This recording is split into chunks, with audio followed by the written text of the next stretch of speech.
Now it's great to see Samsung highlighting the Galaxy S23 Ultra's gaming skills.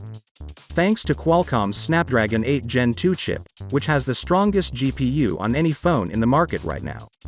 It easily outperforms the iPhone 14 Pro Max and is on par with the Apple M1 processor. In the promotional video, you can also see the Galaxy Watch and Galaxy Buds. So, if you're planning on pre-ordering the Galaxy S23 series, you can bet you'll receive some top-tier gifts.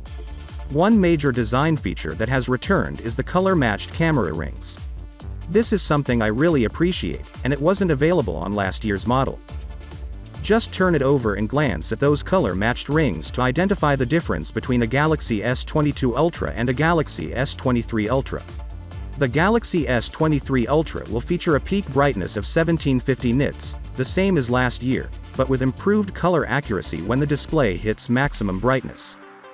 The S23 seems to have the same display brightness as the S23 Ultra, which is 1750 nits.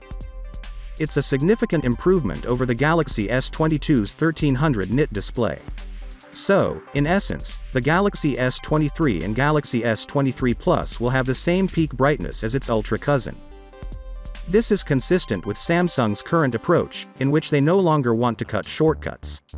In addition, unlike the Galaxy S23 Ultra, the battery capacity of the S23 and Plus will be increased by 200 mAh.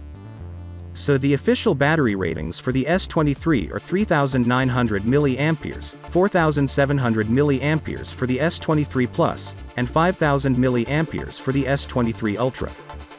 The charging speed heavy verb will stay unchanged from previous year.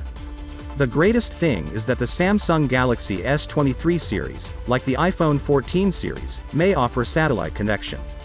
So you can at least phone emergency services if there is no network at all. The Galaxy S23 and Galaxy S23 Plus both have the same 1080p not-so-high-resolution display, a high refresh rate, a selfie camera in the center, and the same flat-edge finish with no chin, which I really appreciate. So, although the design is good, the biggest difference is in the back finish, where we get a separate camera module and a new pinkish peach color choice, which is a great complement to the current finishes. So, with that being said, let me know your thought in the comment below, and if you are new here please subscribe. Peace out.